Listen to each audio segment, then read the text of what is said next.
What's up, everybody? Thanks for tuning in again. It's time for another Rate My Rig episode today. And today we're going to have a look at Mr. Dunsy's guitar rig. He sent me a lot of stuff. I guess I will not include all of his guitars that he sent me because he sent me like 7 or 8 pictures, and that's too many. I don't want this video to be like, I don't know, 1 hour long.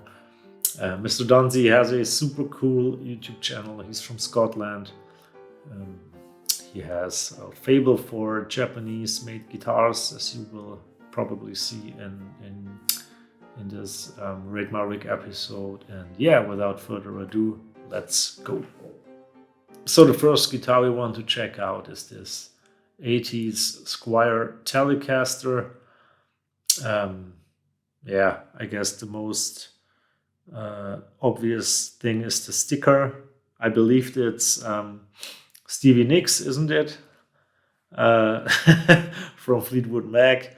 And I believe, if I'm not wrong, in one of your videos you explained why you put that sticker on that, but I can't remember. And I believe you call it the Stevie Caster, or is it the Nicks Caster? I don't know. Yeah, but very, very interesting sticker choice on your tele here. You also modded quite some stuff. The bridge pickup, interestingly, is a single coil, like a humbucker in a single coil format, but put into a new frame because the bridge looks weird. Maybe you have to explain what the heck is going on there, because it's like a chopped off tele bridge and not the original one. But then again, if it was the original one, was it a humbucker? Like a tele bridge with the humbucker frame? And that's why you put on that extra single coil frame? Yeah, interesting. You also put on a new switch tip and new knobs, like golden speed knobs, very 80s style, obviously. And yeah, I mean, those 80s Squire Fenders or Tellys and Strats are obviously very sought after. They have a very good reputation, and prices increased like crazy over the last 2 or 3 years. I can remember when you could get one of those 80s JV Strats for, I don't know, $600, and now it's like $1,400. So very crazy, yeah. But yeah, that's a very, very cool telly. It has a lot of character, obviously, at least from the optical point of view. And yeah, let's see, what else do you have? So here we have this is your number one, if I'm not wrong. And this is your number one guitar. It's a 65 Gibson Melody Maker double cut. And it seemed to be like the double pickup version, but with single coils, because Melody Makers obviously came with single coils, either 1 or 2. So this had 2 single coils, but you obviously put in 2 Seymour Duncan humbuckers, which I'm pretty sure sounds massive and sounds pretty good. Yeah, it has Grover tuners. I don't think it came with Grover tuners originally, but obviously Grover tuners are a good choice. And yeah, I'm curious about the neck profile. Is it thick or is it thin? Because I would love to add a Melody Maker to my collection as well. I think they're very, very cool guitars. Yeah, I mean, this is super cool. 65 proper vintage Gibson guitar, modded to your likings, so you added character to it. Yeah, awesome guitar. And let's stay within the Gibson realms here. Another Melody Maker with the original tuners here, yeah, and with the original pickups, or at least they're single coils, so I'm assuming they are original. Bridge seems to be a replacement with the crooked ridge on top, so compensated one. And yeah, it seemed to have a different tailpiece. Maybe it has this weird maestro kind of thing originally, because you can see 3 holes there.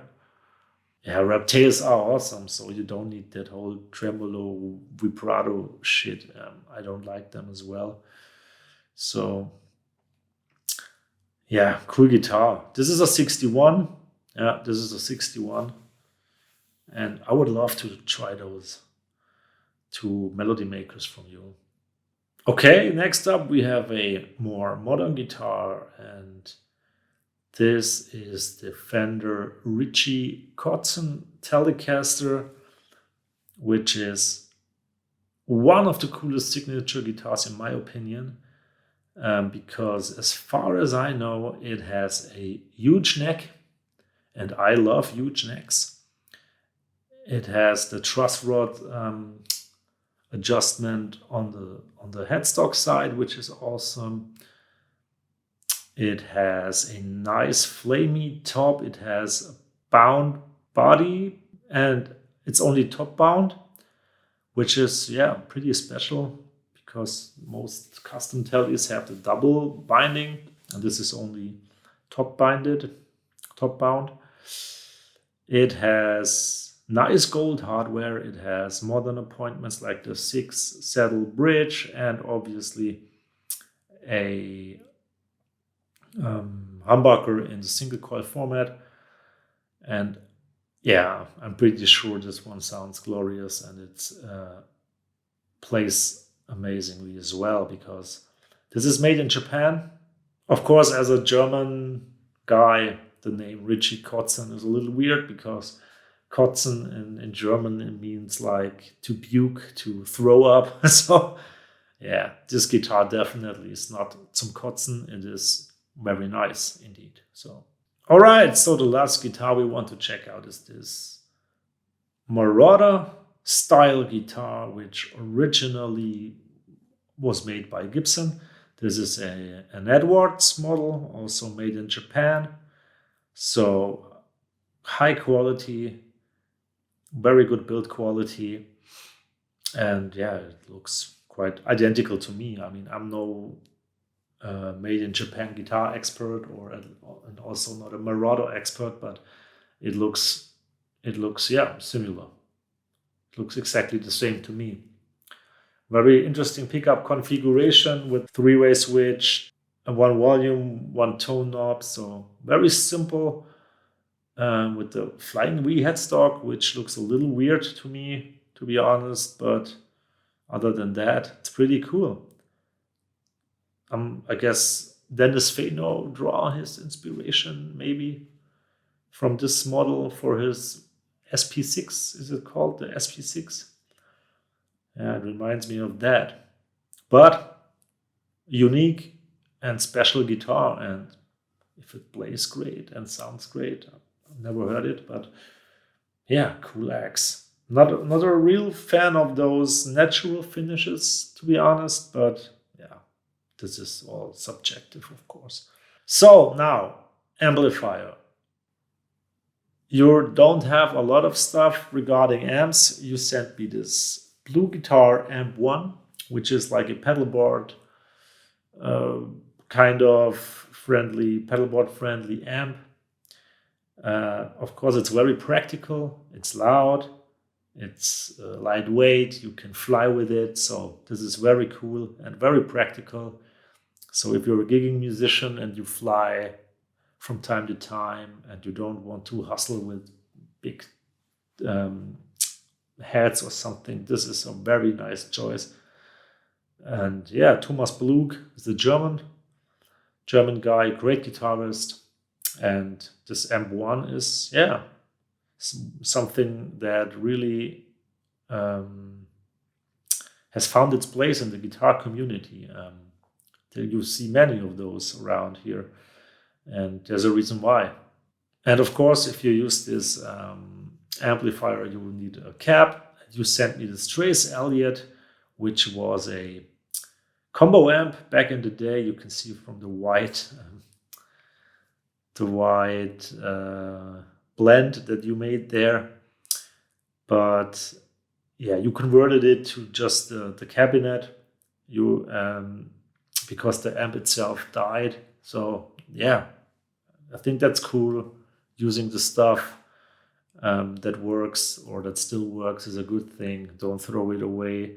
Just get the best out of it and make the best use from it. And then we have two pedals, or let's say one pedal and one sort of multi-effect. You have a flanger that you bring to your gigs. I don't know about this, but it's a Tokai Z2, so Japanese made again, I'm assuming. And you have this Donner Alpha Cruncher, I believe is this thing called multi-effects with a delay, chorus, and distortion. It's also very practical choice because you can fly with all this stuff except from the cab. And you have really a lightweight luggage to carry around. And you're all set for your gig with distortion, chorus, delay, flanger, and your amp one, which is pretty cool. I don't know how this thing sounds because Donner obviously is a made in China, very affordable brand.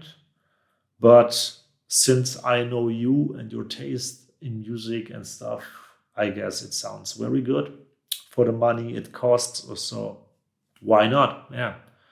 All right. And you also sent me this M9 Stormbox modular, which is almost like legendary multi-effects unit, also used by many Nashville session dudes. And it's like the previous thing before they came out with the Helix or the whole HX series stuff. I'm not too familiar with that, to be honest.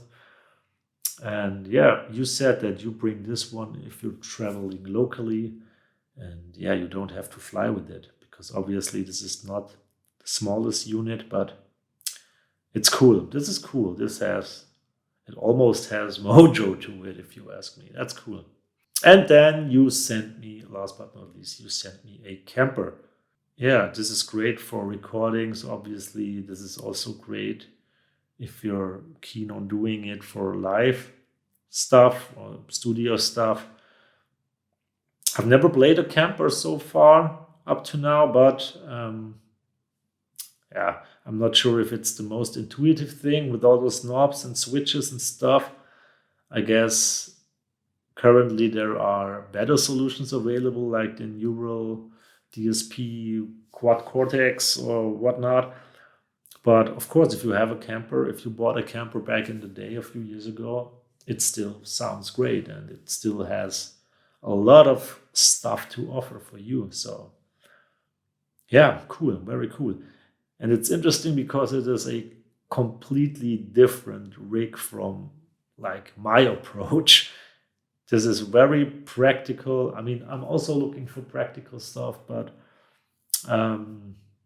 it's different with those multi-effects units and your amp one from Blue Guitar.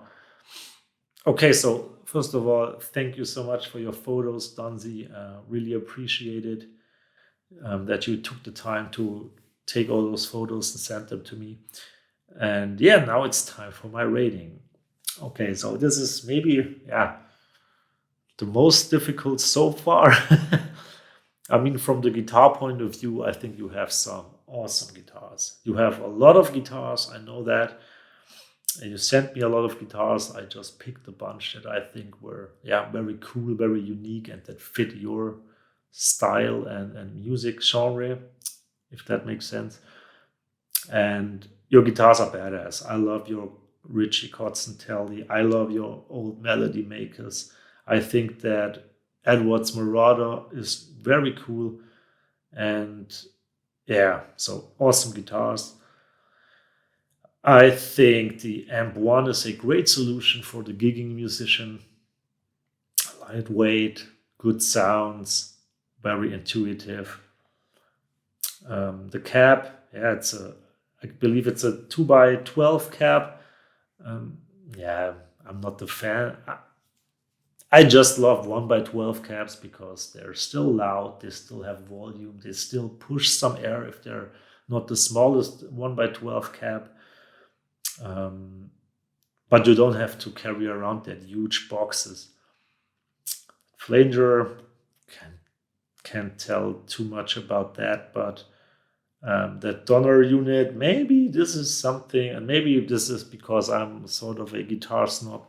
Maybe I would put together a small flyboard with I don't know, maybe not even a tuner, but just one or two overdrive pedals, a delay, or maybe some small multi-effects unit, or some combined stuff like the dispatch master with delay and reverb.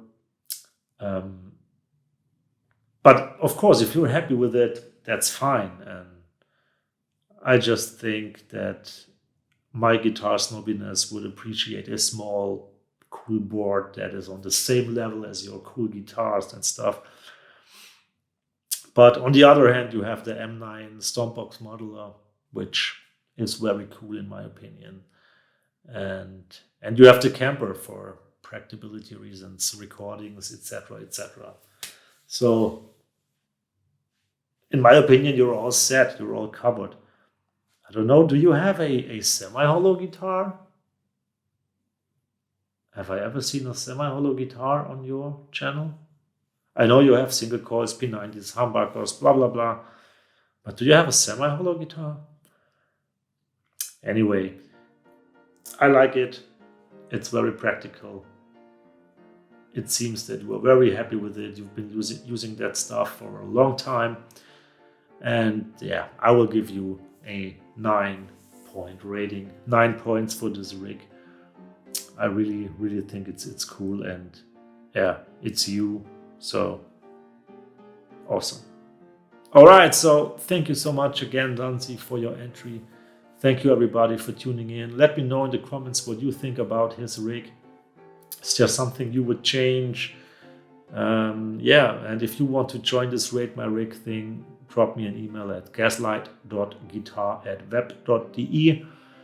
And yeah, you can also be a part of this fun thing. I hope you enjoyed it. Give me a thumbs up if you did. Subscribe, really appreciate it. And see you in the next one, everybody.